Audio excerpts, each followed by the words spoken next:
I don't know. Someone took the. Who took it? Interesting. He created it. Alhamdulillah.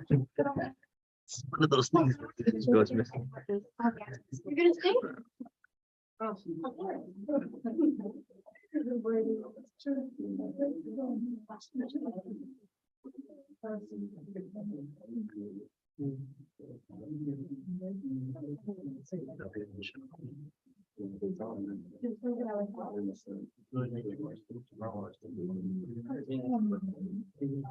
I've only been in a electric club once in my life. I don't know. I have changed. I don't know.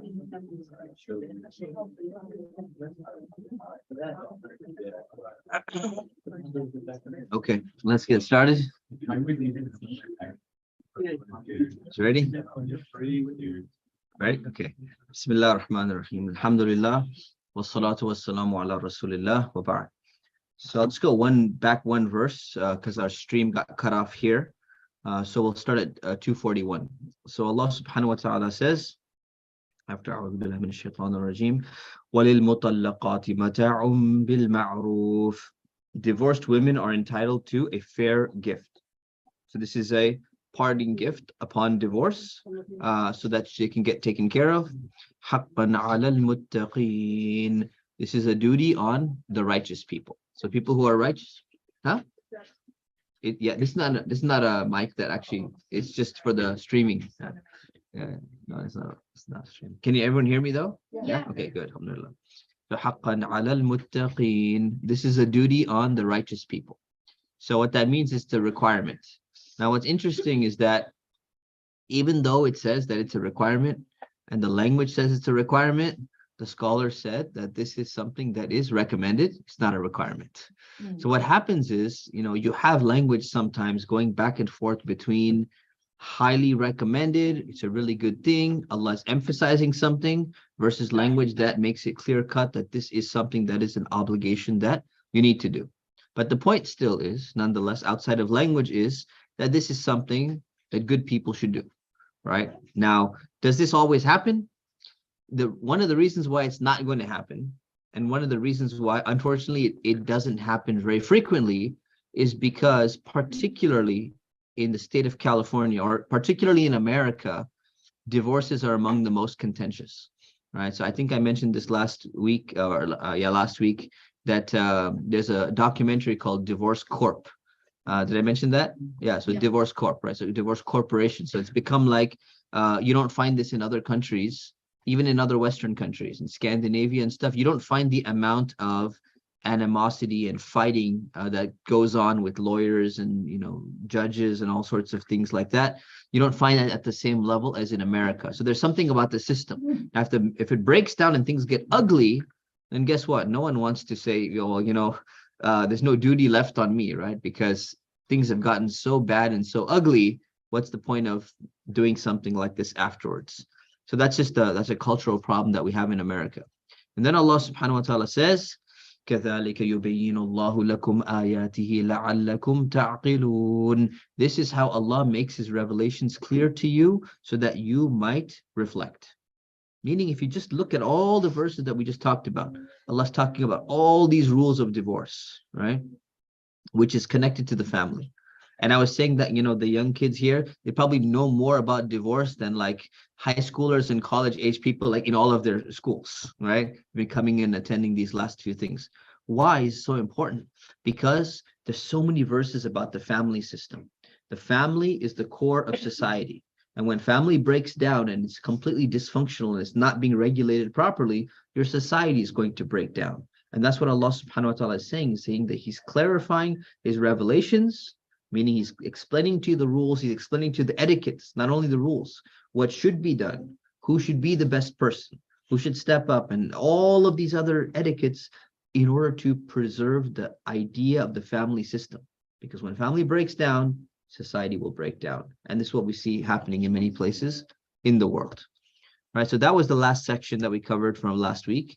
And now we'll start with section 32 from verse 243. Now there's a complete transition. We've been talking about 4 weeks about divorce and family system.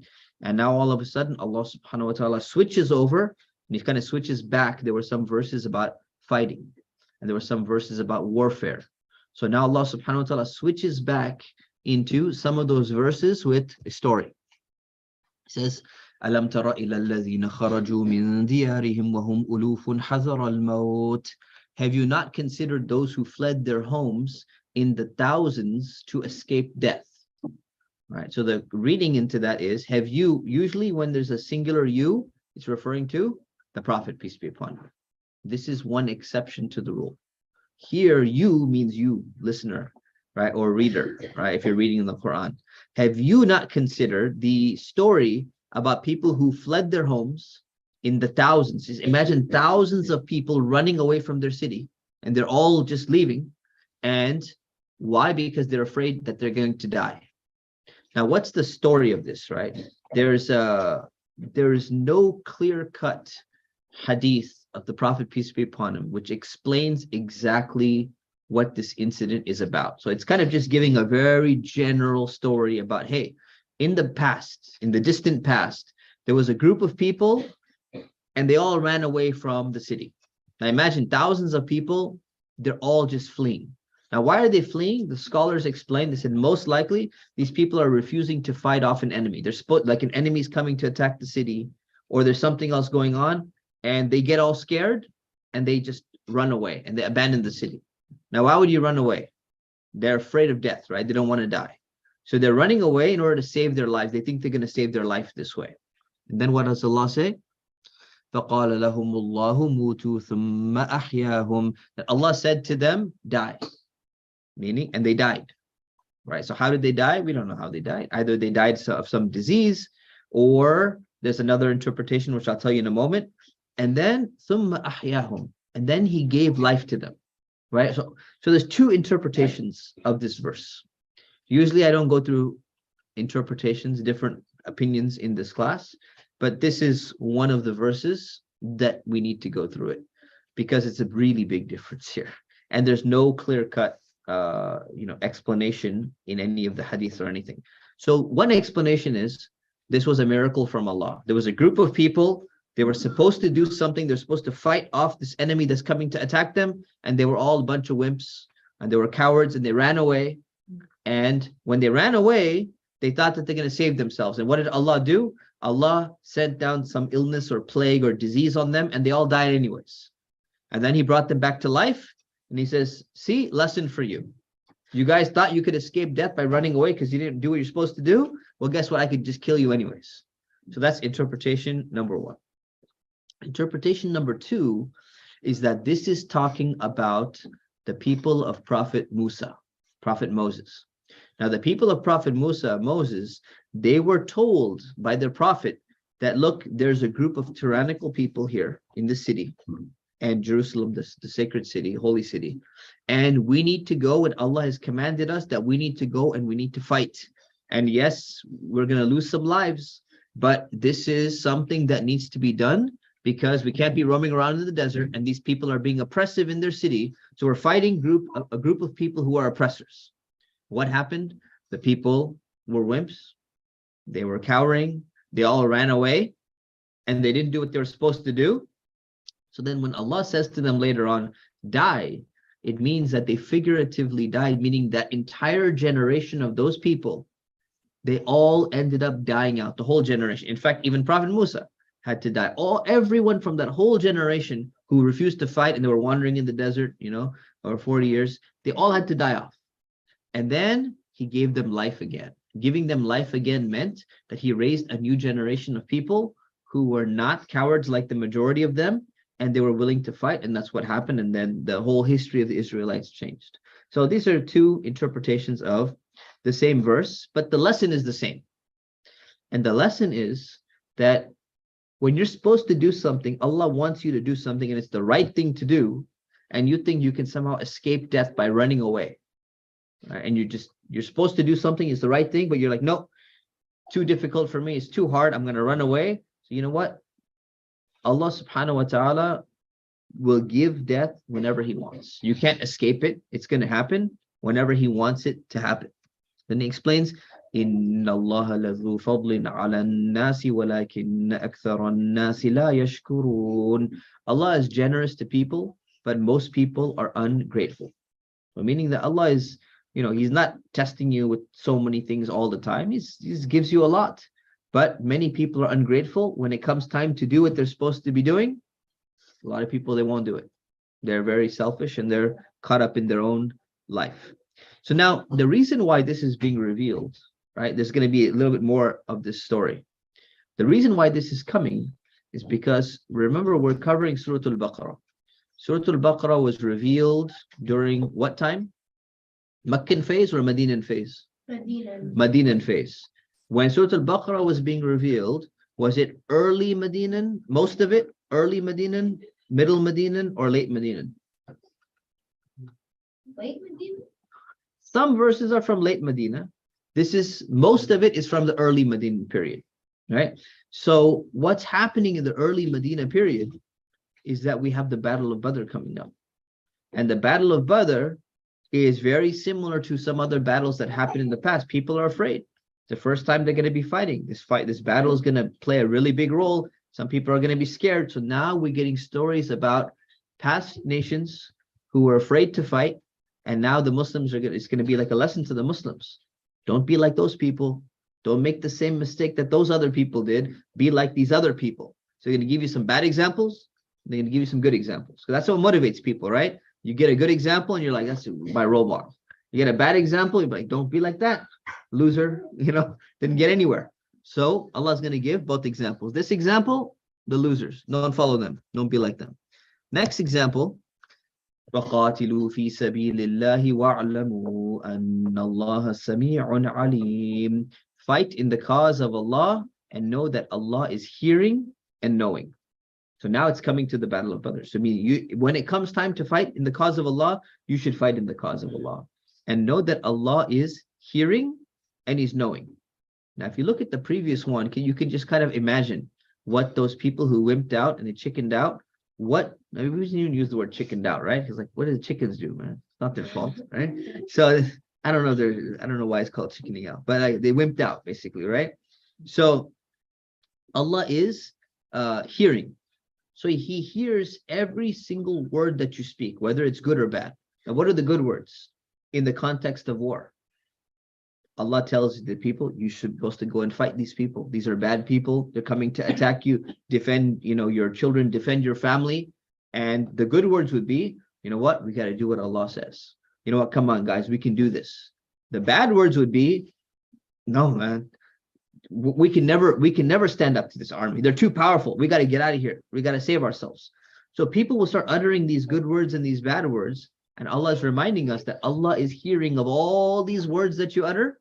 He knows every single statement that you said in secret to either motivate somebody or demotivate somebody. Allah knows that. So be careful of your words. And Allah is knowing. Allah knows your intentions too, despite what you say. So some people, they're very clever. When they're wimps, they go like, yeah, we can do this. We're tough. We're strong. And then deep down inside, they're like, man, I'm out of here. Soon as those guys go, they're going to run. So some people, they're very good with their words. They present things in such a beautiful way. And you're like, wow, that person is so brave. And actually, he's the biggest wimp ever, right? And they're just trying to trick you. Allah knows that too. He knows the intention. So this is a warning that Allah knows all of those things. So be careful. من ذا الذي يقرض الله قرضا حسنا فيضاعفه له أضعافا كثيرة. Who will lend to Allah a good loan, which Allah will multiply many times over? So now it's saying basically, who's going to donate in the cause of Allah, right? By sincerely spending for something that Allah loves, and Allah is going to multiply it many times over. How is He going to multiply it many times over? Meaning you're going to be rewarded in the next life, right? So Allah is going to multiply it for you. Now, some people will read this and be like, you know what if I give now? Shouldn't I get the money back now? Does it mean multiply it many times over, like I'm going to get it in this life too? There are some people, they give, and they see the fruits of it in this life too. Allah blesses their business, Allah blesses their wealth, and they see that. And if they don't see the actual amount, they'll see the blessing in, their family, or they'll see the blessing in some other aspect of their life, and they feel blessed, and they're happy with what they have.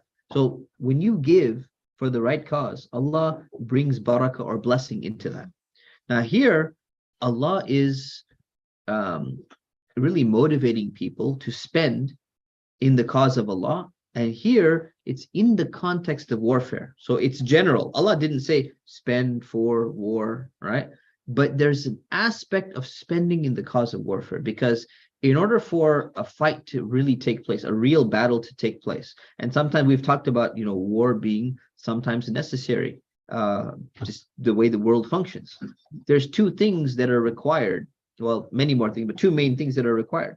They require people to be willing to sacrifice their life, and then there has to be people who are willing to sacrifice their wealth, because especially in those times, it's the same thing today, but you need armor, and you need shields, and you need weapons, and you need riding animals and things like that. So it's not just willingness. You actually need people to sacrifice some of their wealth too. So here it's calling on people to say, hey, who's willing to spend in the path of Allah something that is good? Now, in the previous verse, we know that the context is war, because that's who's going to fight in the path of Allah. In this verse, Allah doesn't mention anything about warfare. So this is the beauty of the Qur'an. What you'll find is that if you read the two verses together, then you see that it kind of applies to this context. But if you read it separately, it's actually generalized so that it can apply to any context, in any type of good that you're spending on, which was by design, right? See, Allah wanted to make sure that He's giving the point within the context, and He also wants to make sure that you never restrict it only to that incident and say, this can be the only category that applies. It shouldn't apply to anything else. And that's really a beautiful way of making the scripture. So here, Allah is saying, if you spend of your money for some good cause, donating to charity, helping people who are in need, any type of good cause, Allah will multiply what you gave much more in the future. Now, this multiplication, if you look at it, look at the word that He uses, loan, right? Basically giving a good loan. So a loan, and you pay back somebody with more money, is called what? Interest. It's called interest. That's right. It's called riba. And interest is forbidden. And so technically, the only one who's allowed to pay interest is Allah subhanahu wa ta'ala. He is allowed to give you with interest because He's the one who set the rule. So you give this loan for the cause of, it's not for Allah, but you give it for the cause of Allah, and He's going to repay you multiple interest on top of that, because that's going to be your reward in the next life. And on a side note, the only other exception to the rule is if you pay yourself interest. Now, I know this is very strange. Why would you pay yourself interest? But if any of you have a 401k plan and you withdraw from it early, you'll realize there's a clause in there that you have to pay yourself back with interest into the plan. And technically that's not haram because you're just paying yourself. But anyways, that's just a fiqh side note. All right. And then He says, Wallahu yaqbidu wa yabsutu wa ilayhi turja'un. It is Allah alone who decreases and increases, meaning your wealth, right? So to Him you will all be returned. So Allah is the one who increases and decreases people, right? Meaning this means like expands and contracts.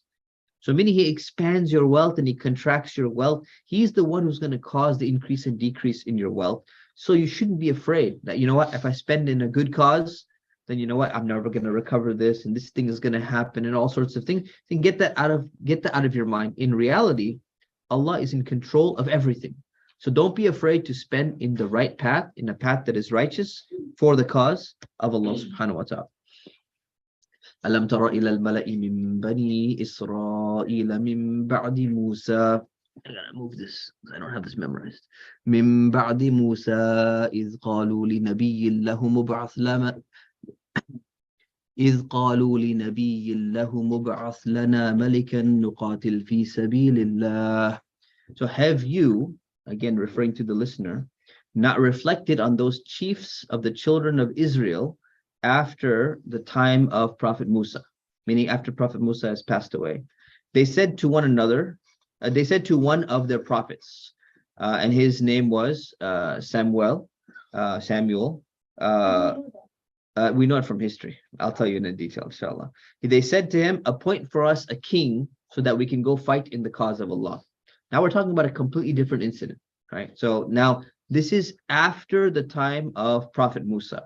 We're talking about 300 years after Prophet Musa. So I told you one incident already. Prophet Musa was ordered and told his people that you're supposed to go and fight and enter into this holy land. And his followers during his lifetime, they all wimped out and they didn't want to do it. That whole generation had to pass away. They died. Prophet Musa died. Prophet Harun died. And the next generation of their kids came and they mustered up the courage and they did what they were supposed to do. And they were able to enter into the Holy Land. They removed the tyrants and oppressors there. Everything was going good. What happened after everything was going good? This is right after Prophet Musa passes away. After everything's going well and fine, then all the tribes, remember, there were 12 tribes of the Israelites. The children of Israel were 12. 12 sons of Prophet Yaqub. Yaqub's nickname was Israel. And they formed 12 tribes. So after they got into the Holy Land, everything's going good, but they started dividing themselves out into different states. Each tribe has a different state. And now they're not united. They're completely divided. And because they were divided over a few hundred years, their enemies come back and completely obliterate them, start kicking them out, start oppressing them, and they basically lose their homes, they lose their property. They were in a really bad situation. And that was because they were disunited. They were all divided. So now what are they doing? They're coming to one of their prophets at the time, 300 years after Prophet Musa. Now, this is much, much later. And now they're coming and they're saying, we want a king. Now, what does a king mean? Some of us don't really understand what a king means, and that's okay. We know like king wears a crown. That's about it. You know, this what we know. A king supposed to represent the leader of people that they look up to, and that person unites them, meaning like everyone is united under that person's banner. So if you have tribes and you have 12 tribes, each tribe has a chieftain. And how are 12 chiefs going to come together and form one united army to go and fight these people who kicked them out? What's going to one chieftain is going to be like, well, my tribe is going to go and do the archery. The other one's going to go, no. Well, no, my tribe should do the archery. No, but we need some swordsmen, and you can't have 12 leaders. If you want to be strong and you want to be united, you need one leader. So what they're saying is, appoint for us a king who's going to be one unified leader over all the 12 tribes to come together so that we can actually fight in the cause of Allah, because 12 tribes independently will never be able to fight this army that like vanquished them, completely annihilated them.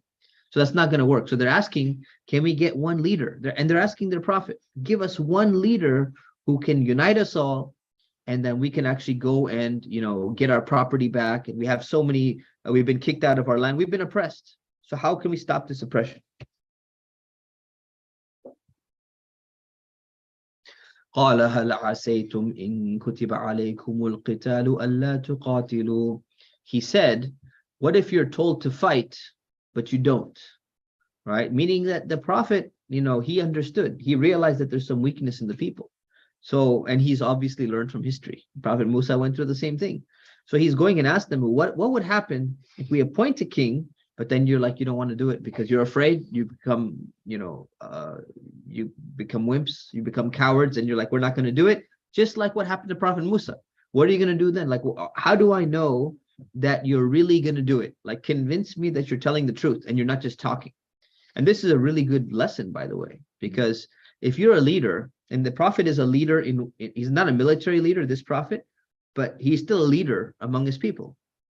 A good leader knows when to trust his people and when to be a little bit skeptical, right? You have to check, you have to ask, hey, how committed are you really to this, right?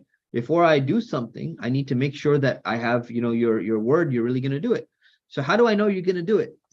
And their response was, قالوا وما لنا ألا نقاتل في سبيل الله وقد أخرجنا من ديارنا وأبنائنا. They replied, how could we refuse to fight in the cause of Allah while we've been driven out of our homes and we've been separated from our children? So what happened was, they're describing the situation. They're like, what's happened to us? This army has come, this enemy has come. We've been kicked out of our homes, and our children have been taken as captives too. So what used to happen in warfare is that children would be taken as captives and they would become slaves, and they're going to go and serve the other army, or there's going to be like a prisoner swap that's going to take place in a future battle or something like that. So they say we lost many of our children. Imagine you love your children, you'd be willing to sacrifice for your children. So it's like we lost our homes and we've lost many of our children. What do we have to lose? We're ready to sacrifice anything. We're ready to fight, because once you get to this level of desperation, you have more of a motive to be fighting. So that's their explanation. So they're like, we've lost everything, so we have nothing else to lose, so we're ready to fight, and we're going to fight for the right cause. فَلَمَّا كُتِبَ عَلَيْهِمُ الْقِتَالُ تَوَلَّوْا إِلَّا قَلِيلًا مِّنْهُمْ. But when they were ordered to fight, they fled. They ran away. So they didn't keep their word at all, except for a few of them, right? So what happened was, when they saw the army, they ran away. And despite all of those words and saying, of course, we're going to fight, we've been kicked out and we're going to do something, they were a bunch of wimps. They were a bunch of cowards, and they were not fighting. And even though they made a promise, they went back on their promise. No. Wallahu alimun bil zalimin. Allah has knowledge, meaning Allah has perfect knowledge of the wrongdoers. Meaning all these people who broke their promise and everything, Allah knows all the details about who made what commitment, who ran away, who stayed to fight, who tried their best, who didn't try their best. Allah knows who the people are who have violated their covenant and ran away from the battle when they said that they were going to do it. So this is an incident which basically is reminding the Muslims. So the Muslims are hearing this right before the Battle of Badr, and they're getting a lesson, and they're like, don't be like these people. Be like the good examples, the good role models, not like these people. And also it's giving the Prophet, peace be upon him, advice too, that you need to check your people before you go into battle. And in the Battle of Badr, if you read the details about it, or if I continue my Sirah class later, the Prophet, peace be upon him, he checked and he asked people, he asked the leaders individually. He said, look, there's going to be two options that might take place. There's a caravan of Abu Sufyan coming back, and then there's an army marching out, and we don't know which one we're going to get. Are you guys prepared for actually engaging in a real fight, that you might be completely outnumbered or not? And he wanted to get their assurance beforehand. And he's getting this, he's not just coming up with this on his own, right? I mean, he's very clever. The Prophet Muhammad SAW is very clever, very intelligent, but he's also getting these stories revealed to him, and he's reading into the story of how he should be acting as well. You can see that his behavior is directly in line with what the Quran is revealing to him. Sometimes we don't make those connections. It's very important to make that connection so you can see why it's being revealed and at what time. وَقَالَ لَهُمْ نَبِيُّهُمْ إِنَّ اللَّهَ قَدْ بَعَثَ لَكُمْ طَالُوتَ مَلِكًا. Their prophet told them, the prophet is Samuel, and there's a whole book of Samuel, it's in the Old Testament, that talks about his story. Their prophet told them, Allah has appointed Talut, or Saul, to be your king. Right? So he is supposed to be the king. The prophet himself is not to be a king. They asked him, we want a king. So he said, okay. He goes, asks Allah who should be the king, who's the right person. Prophet makes the decision. He says, Allah has chosen this. Allah has appointed Talut to be the king. Now, what did they ask for? Pick a king for us, right? And if you do that, we're going to unite together, and then we're going to fight. So now, the Prophet tells them, okay, we done. Whatever you asked for, we did it. قالوا أنا يكون له الملك علينا ونحن أحق بالملك منه ولم يؤت سعة من المال. So they started protesting, and they said, how can he be our king? Right? They don't like Talut. How can he be our king when some of us are more deserving of kingship than him? And what they meant was, if you look at our bloodline, we're from the bloodline of like the great tribes. And Talut was from, historical sources say he's from the bloodline of Benjamin. And Benjamin, if you know the story, he was the youngest of the brothers. And later on, he ended up having the smallest of the tribe. Because if you have a lot of children, the tribe becomes bigger. it's more prominence to the tribe. If they have a lot of wealth and a lot of kids, they have more soldiers because it's larger. So he was from a smaller tribe, one of the smallest tribes. So he says, how can he be the one who gets to be king? And we're more deserving. We're from better tribes than his tribe is the smallest tribe. That doesn't make sense. Our lineage is better and more pure than his lineage. Our blood is better, basically. And he doesn't have much wealth. He doesn't even have a lot of wealth. His tribe is poor. They're weaker. He's not a very wealthy person. This doesn't make sense. How can we follow him? These are the leaders talking, right? We're not going to follow this guy. Now, what did they ask? So now you see the hidden intention. First, they said, you pick the king for us to unite us. Now the prophet is picking. He's a prophet from Allah. They believe him to be a prophet. Not good enough that the prophet and Allah has picked this person. No, it's not good enough that Allah picked. Not good enough that the prophet is saying it.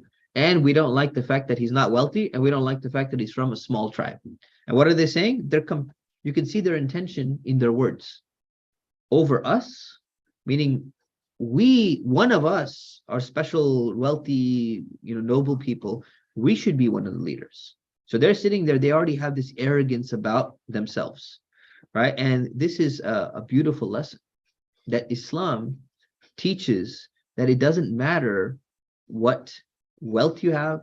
It doesn't matter your friends and your hookups and your relatives. Islam favors the idea of meritocracy, which means that if you're qualified for a job, if you have the prerequisites for doing what you're supposed to be doing, that's what makes a difference. قال إن الله اصطفاه عليكم وزاده بسطة في العلم والجسم. He replied, meaning the Prophet said, Allah has chosen him over you, and he blessed him with knowledge and strength. Okay, so he's been given two characteristics which makes him qualified for the position of being the king. And this is a military king too. He's going to lead the army. Number one, there's three things. Number one, Allah chose him over you people. That should be enough, right? Allah doesn't even need to explain the details. He doesn't need to say, hey, this is why I chose the guy. If these people believe that this is a prophet that they're talking to, and the prophet is telling them that Allah chose this person, who are you to question Allah's choice? But on top of that, that should have been enough. But on top of that, the prophet was given the explanation of why Allah chose him. And he said, moreover, here's the explanation that you want. He has knowledge and he has strength. Knowledge meaning knowledge of warfare. He knows how to fight. Knowledge of governance. He knows how to, if you're going to be a king, if you have a lot of money, does that make you qualified to be a good leader? No, it doesn't mean you can lead people. It doesn't mean people are going to respect you just because of your money. So that doesn't help you, actually. If you are from a bloodline which has a larger tribe, is that going to help you be a good leader? No, right?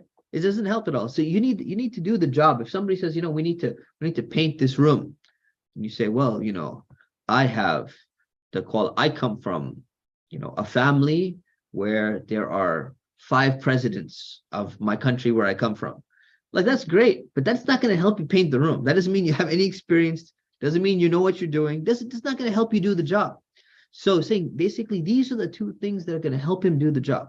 He has to have knowledge of how to lead people, knowledge of warfare, knowledge of how to govern people. That's what a king is going to do. And he has strength, right? He was a strong person. And in fact, the word talut, if you know Arabic a little bit, comes from the word tul. And tul means length, like from the word tawil. Tawil means tall. So it's said that in the original language, it wasn't Arabic, but Semitic languages, are similar. So in their language, it meant tall. He was a very tall person, and he was large, and he was strong. So that plays a big role, because a leader needs the respect of people. And if you're going to be in an army and you want to have soldiers following you, and you're trying to unite 12 tribes who've not been united for a while, you need to command respect. And one of the things you're going to command respect in an army, if somebody comes and they're like really small, they've never fought before, they don't know how to do anything, they're going to be like, this guy's like our general, like he doesn't even know how to fight. But if you come in there and you're strong and you're big, and you look like just your stature is there, and people look at, man, this is a military commander, this is someone we can respect, and we hold him in awe. So this plays a role. in leadership. So Talut had that. He had that, he had the knowledge, and he had the strength, and that's what's needed for the job. So it was explained to him that, you know what, this is what is needed, and that's why he's being chosen. Wallahu yu'ti mulkahu man yasha. Allah grants kingship to whomever He wills. Allah chooses. He can elevate people and He can lower people. So He's going to choose superiority in mind and body over wealth and lineage. Basically, what are they saying? They needs to be from a good lineage and needs to have a lot of money in order to be a leader. And Allah is saying, you know what? Well, first of all, Allah can choose to be a king. He can choose to be a leader or elevate people in status and rank however He wants. He can choose whoever He wants. But what did He choose? He chose the principle that your mind and your body are more important than your wealth and your lineage when it comes to leadership. And that makes sense because that's how people function. That's what you would choose if you had to hire somebody or you had to put someone in position. This is exactly what you would choose. You not just choose something, some person for their privilege. Wallahu wasi'un alim. Allah is generous and knowing. Meaning Allah is generous, He can choose anyone He wants for leadership. And He's knowing, He knows who the best leader is. So Allah makes the right decision with regards to these things. And the last verse. وَقَالَ لَهُمْ نَبِيُّهُمْ إِنَّ آيَةَ مُلْكِهِ أَن يَأْتِيَكُمُ التَّابُوتُ. Their prophet told them, because they still weren't accepting it, right? So the prophet told them, the sign of His kingship, how you know that He is the king appointed by Allah, because they were doubting. The sign of His kingship is that the box, capital B for box, we say the ark, the box will come to you. Now, what is this box, right? This is known as the ark or the Ark of the Covenant. This is a box which was a special box from the time of Prophet Musa. And there were things from the life of Prophet Musa and Harun that were put inside the box, including some parts of the original scripture, the Torah that was revealed, and the staff of Prophet Musa and things like that. So this box, this tabut, this used to be kept by the Israelites and their tribes, and they used to carry it around with them. It was like a sign of respect. They're like, look, these are the remnants of Prophet Musa and Prophet Harun, and look, we've been blessed with amazing prophets like Prophet Musa. He is such a great prophet. And they were showing this as like a sign of honor. Like, like armies, they have flags. They carry like around a flag and they hold their flag with like honor and pride and all that. This was their honor and their pride. They had a flag and they had this box with them and they said, this is our special sign. It helps give us victory because like there's some blessing in it. You have like original things from the prophets.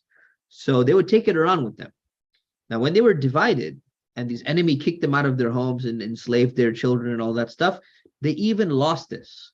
It was stolen by their enemy.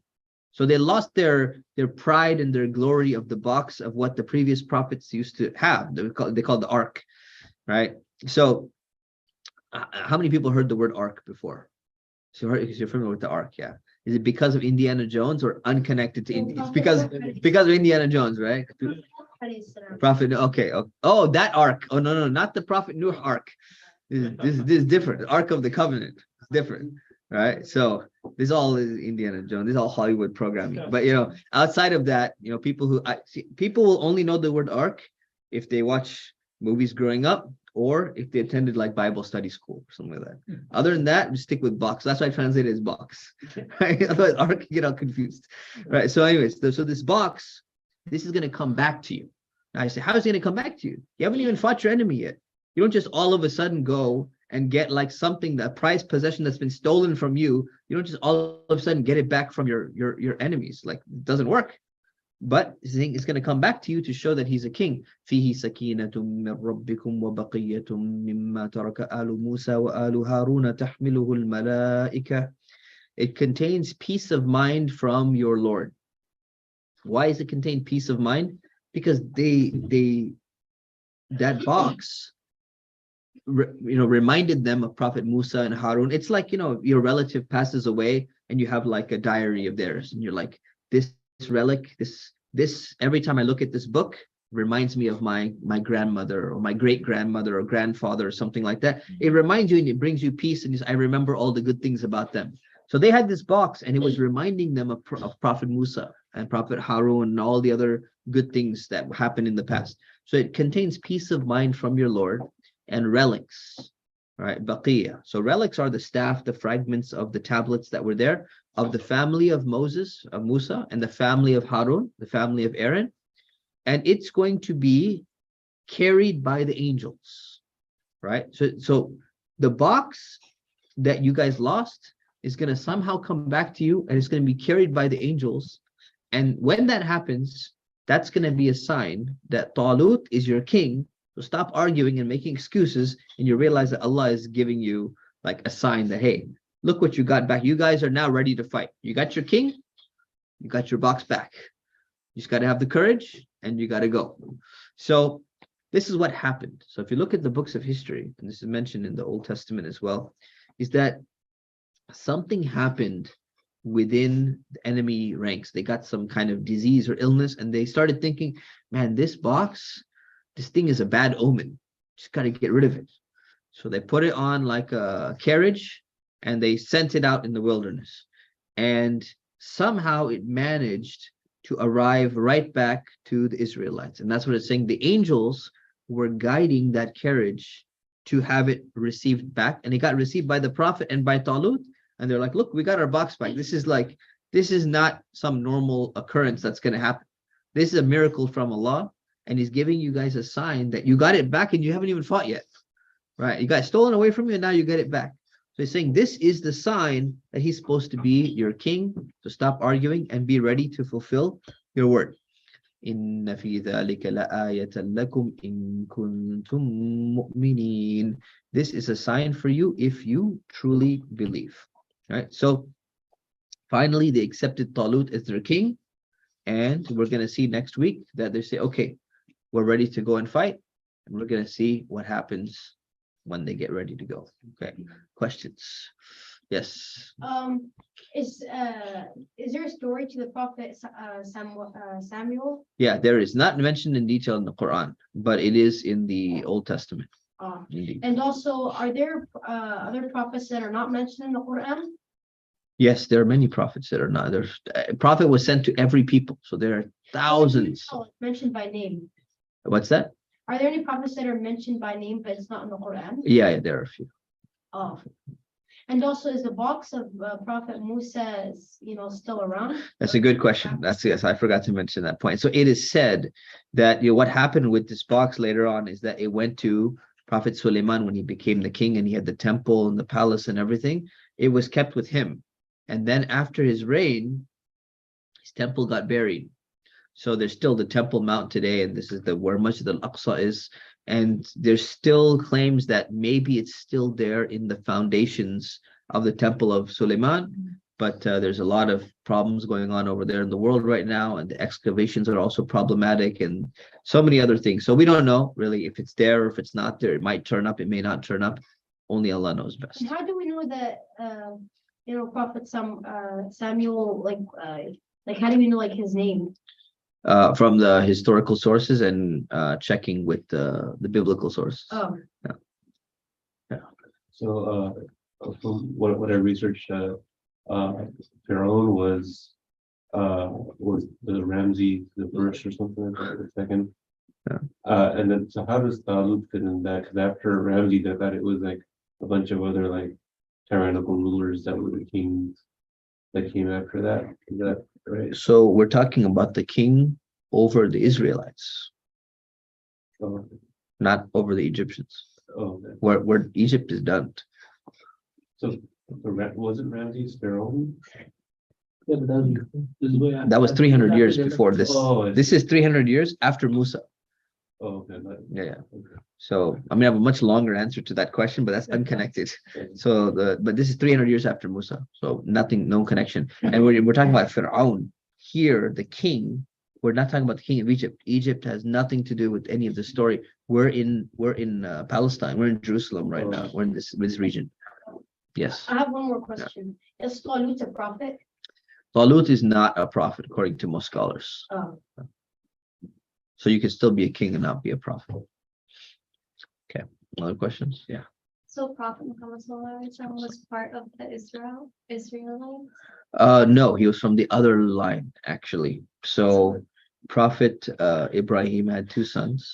He had Ismail and Ishaq. So from Ishaq's line come the Israelites, and from Ismail's side comes the Prophet Muhammad. So the enemies, who were the enemies? The king, you said, that took the box from the So Israel? so right now this story is 300 years after Prophet Musa's time. Prophet Muhammad Sallallahu Alaihi Wasallam, thousands of years after that. So we're talking about we're 1,000 years late. This is much, much earlier than the Prophet Muhammad Sallallahu Alaihi Wasallam. Yes, bye. Yes. Isn't Israel bad now? So don't be confused with two things. So there's a country by the name of Israel, and then there are the Israelites, which are named after Israel or Israel, who was Prophet Yaqub. So Prophet Yaqub's nickname was Israel. And if a country comes along and names themselves after a great prophet, but then they do some really, really bad things, we should not let that name be tarnished because it originally goes back to a prophet, right? So imagine some new country comes up, somebody establishes a brand new country. Let's say they take over Alaska and they establish this horrible, tyrannical, region, and they say, we're going to name our country Musa. And they start doing really, really bad things, right? So does that mean that Musa is a bad name now? No, Prophet Musa is a great person, but somebody used his name and did some really bad things in his name, right? So we got to differentiate between the two. Okay. So in the Qur'an says the children of Israel, it's referring to the followers of Yaqub. It's referring to the descendants of Yaqub. Yeah. Yeah. Yes. In the last surah, it mentioned family Aaron. What's that? All the So these were the stuff that they left. So Musa and Harun. So Aaron is Harun. Aaron is Harun. So Musa and Harun, they were brothers, and they both lived at the same time, and they were both prophets. So it's saying that Musa, Harun, and their family and their descendants, there was some other stuff that they had put in the box. So they were a blessed generation and family. So the stuff that they left, that was left over, they were thinking about the good times, because Musa and Harun, like, they defeated the Fir'aun with the help of Allah, right? Through a miracle. So that just reminds you, it's like, look at that. We got saved from the worst, most tyrannical, oppressive person ever. So it's like, when you have something that reminds you of those prophets, it's like, look, we can overcome any odds, right? So that's what gave them hope. Yes. Does Harun have his own prophet story? Or is it always linked to Musa? It's usually linked to Musa because he was like a prophet at the same time. He was kind of like a secondary prophet. Yaqub, is that Jacob? Jacob, yes. Yaqub is Jacob. So is that from the Christianity time or from Jewish time? So these are there were no words of Judaism and Christianity during that time. So there was no Bible sent yet or no Torah sent yet? The Torah was sent in Prophet Musa's time. So yes, there was no Bible and no Torah sent yet. Oh, wow, so this was before. This is way before that. Wow. Yeah. Okay. That's Yaqub's time was before that. Yeah, but these stories were sent down later. Yeah. So this story that we're on right now, this is after Prophet Musa's time. So the Torah had come down. The Bible has not come down. Oh, okay. But it was sent through the Torah, the stories. Would it happen before the Torah was sent down? We're talking about two things. So there's Yaqub before the Torah, and then there's this Talut and Saul, Yeah. right? This is after the Torah was sent down. And they're following the Torah. Oh. Okay. Yes, in the back. So doing Islamic studies in my school, and we were talking about how we don't read the other books because the other religions like changed the books. So is the Bible based on one of those books? One of which books? One of with the Torah or any of those? Got it. So let me explain. So basically, Allah revealed several books throughout history. One of them is the Torah, one of them is the Injil or the Gospel, and one of them is the Qur'an. What happened is the Torah and the Injil have been modified. There's been changes that have been taken place. It wasn't preserved 100%, but there's still a lot of truth that's there. So how do we know what's true and what's false? We need to cross-reference it with the Quran. So what happened is what your Sunday school teacher was basically telling you is we don't go back and read the Torah or the Injil or the Gospel as a source because there have been changes in there, and we're not going to go get our primary religion from them. Okay. When I'm quoting them sometimes, quoting them as historical references because there's still a lot of real stuff in there that has not been changed. So we can take it as a historical source, but we don't take it as a religious source. Does that make sense? So for you, basically, you're going to only read the Quran, and you're only going to hear about historical sources from Injil and Torah in my classes or your Sunday school classes. You're not going to read the books yourself. Does that make sense? Okay.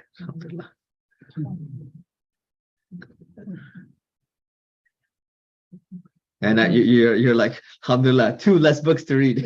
You're like, I'm good enough with the Quran. It's long enough for me, right? So, alhamdulillah. Otherwise, this is going to be like a 10-year tafsir class at the pace we're going. So we were going to add the other 2 books. It'd be like 70 years. I don't know. Make it that long. Alhamdulillah. Okay. Yes. There was another book, Zabur. The Zabur as well. We So. never get any too much about the Zabur, what was in it. Yeah, so what happens is that today, I mentioned the wording Torah and Injil, right? The Torah and the gospel, right? So notice gospel is singular. So what happens today is the Jews have the Torah and the Christians have the Bible. What is the Bible actually? So the Bible has an Old Testament and it has a New Testament. And in the Old Testament, they say that the first 5 books, Genesis, Exodus, Leviticus, Numbers, Deuteronomy, this is the Torah. These are the books of the Torah. So the first 5 books of the Old Testament, which is the Bible that all the Christians are using, is the Torah as well. And then they have other books in the Old Testament. And then in the New Testament, they have 4 Gospels. Gospel according to Matthew, Mark, Luke, and John. They have 4 Gospels, even though there was only one Injil, one Gospel revealed, they have 4 different versions of the same Gospel written by different authors. And then they have a bunch of other books in the New Testament. So what happens is people get confused when they say the Bible and the Injil. So usually people say, well, Jesus got the Injil, but and the Christians have the Bible. So they confuse Injil and Bible. Injil and Bible is not the same thing. So Injil means gospel. And the Bible means the whole Old Testament and New Testament, which contains the Torah that the Jews have with them, a bunch of other stories and other books, 4 Gospels, and a bunch of other books on top of that written by Paul and other people. That's what the Bible is. So don't get them too confused. If you told Christians that though, wouldn't they be like offended? Because don't they think that the Bible is just what was revealed to Jesus? No, so they don't think that. So any Christian who does a little bit of studying or that attends Bible class, they will not accept that. Now, the average Christian maybe who doesn't read the Bible at all, they may think that the whole Bible is like Jesus or something like that. Even the New Testament is not all Jesus. It's only the Gospels. The rest of them are not the statements or the sayings of Jesus at all. But they believe that those authors are divinely inspired, and that's why they believe. So why do some Christians why are they some are don't like Jews or are racist to Jews if That's- the book they follow has Torah in it? So that we're actually covering next week. I prepared in advance, so we're covering that next week, inshallah. Yes. I was just gonna say that, as you said, the Injil is according to not one person, it's Yeah. according to Matthew, Mark, Luke, and John, and it's all been corrupt. Exactly. Exactly. It's confusing, Yep. and there's more. All right. All right. So we'll leave it at that and we'll see you next week. Subhanakallahumma bihamdika ashhadu an la ilaha illa anta astaghfiruka wa atubu ilayk. Assalamu alaikum.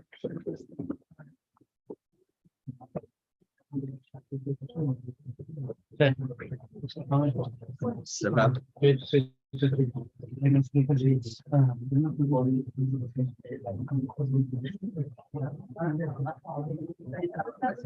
Yeah, so alhamdulillah, I got really inflation and I should have asked him to sex and like, hey, wait for to get out of the left, which is I have, oh my God, unfortunately, I can't come, I hope you understand, because it's in the right, big about my, that's the thing.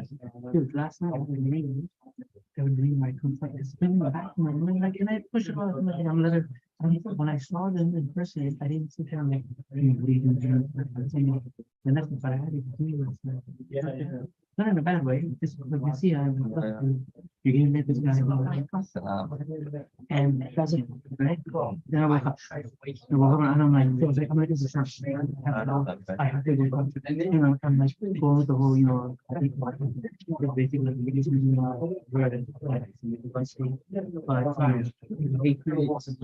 think, and that's the thing. So I essentially my wife's like, it's really, so I was like, okay, fine, yeah, I have to go later. I'm like, hey, when it's done, now I can, whatever, maybe not, maybe just let me know whenever it's free. My thing is, my approach, I'm not in the, I'm sympathetic, right? But I'm trying to get the kind of like, look, at the end of the day, I have nothing against you. I'm not thinking like that's better than you. You're gonna do what you're doing, and end of the day, and in my I'm not doing this because like, what me do? And like, dude, why don't you think? Like, I don't even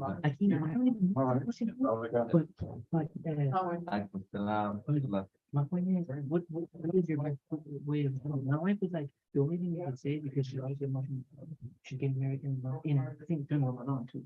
She was I was like, just ask her a question, like, let me ask you a question. You really think like this guy's gonna get you closer to Allah or keep trying to take you further away? Because every time I know my cousin just started saying, I don't know. Really? Oh. Yeah, like Ramadan from now, she said, I don't think after praying, Allah is Allah, what I'm saying. I think that's a good approach. So what do you just say like? Just say, Yeah. just wait for a response and then respond based upon what she says. Okay. If she says, you know what, I don't care about that, or I don't know, Yeah. I mean, Allah, then like I'm going with the notion that whatever. So my whole thing is like normally when you give down to somebody, you give down and khalas, and the day between Allah, right? But I'm going with the concept of like keeping kinship, not causing things within the family, all that stuff. exactly. That's my only concern. So I'm like, how do I go about it? You could do that, and then you could also say, look, I know we have very different ways. We have different lifestyles. We have different ways of looking at things. Yeah. I just wanted to tell you because I really genuinely care. Like, walaikum assalam, no, not because. Let me close this thing.